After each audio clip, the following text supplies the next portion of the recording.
15 شعبان کا روزہ تو کسی صحیح حدیث سے ثابت نہیں ہے، اس لیے اس کو تو چھوڑ دینا چاہیے اس کو، اور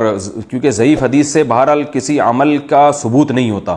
15 شعبان کے روزے کے بارے میں جو حدیث ہے وہ ضعیف ہے، تو اس سے عمل ثابت نہیں ہوتا، اور باقی کوئی مخصوص عبادت نہیں ہے۔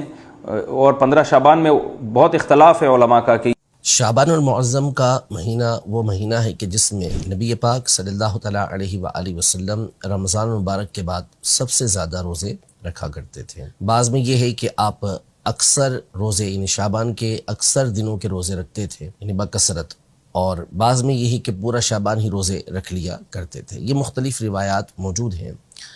تو یوں شعبان المعظم کے مہینے کے اندر جو روزہ رکھنا ہے یہ تو احادیث صحیحہ سے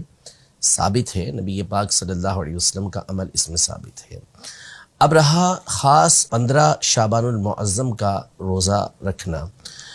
تو اس حوالے سے بھی ایک حدیث مبارکہ جو سنن ابن ماجہ کے اندر موجود ہے،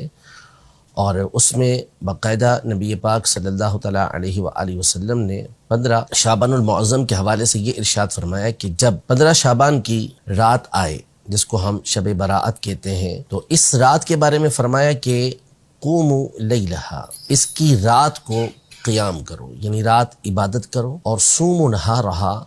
اور اس کے دن میں روزہ رکھو۔ تو خاص اس دن کے حوالے سے نبی پاک صلی اللہ علیہ وسلم نے روزہ رکھنے کا حکم ارشاد فرمایا۔ اگرچہ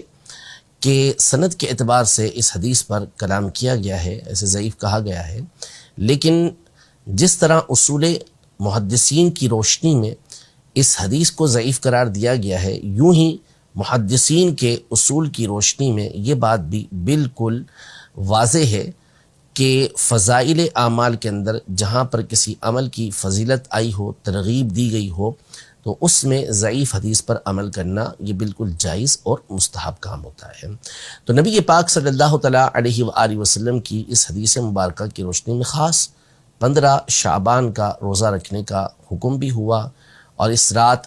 قیام کرنے کا یعنی عبادت کرنے کا بھی حکم ہوا، اور ویسے بھی دیگر احادیث طیبہ جو صحیح ستہ کے اندر موجود ہیں، صحیح حدیثیں ہیں، اس میں یہ مذکور ہے کہ نبی پاک صلی اللہ تعالیٰ علیہ وآلہ وسلم شعبان کے اکثر دنوں کے روزے رکھا کرتے تھے۔ اور جب آپ سے اس بارے میں پوچھا گیا کہ آپ اس مہینے کے روزے خاص طور پہ کیوں رکھتے ہیں، تو آپ علیہ الصلوۃ والسلام نے ارشاد فرمایا کہ اس مہینے میں اعمال اللہ کی بارگاہ کے اندر پیش کیے جاتے ہیں، اور میں چاہتا ہوں کہ جب میرا عمل اللہ کی بارگاہ میں پیش ہو تو میں روزے سے ہوں۔ تو ظاہر ہے کہ 15 شعبان تو بالخصوص وہ رات ہے جس کے بارے میں اقوال موجود ہیں کہ اس رات اللہ پاک کی بارگاہ میں اعمال پیش کیے جاتے ہیں، تو کیوں نہ یہ رات اللہ پاک کی عبادت میں گزاری جائے اور اس کا دن روزہ رکھتے ہوئے گزارا جائے۔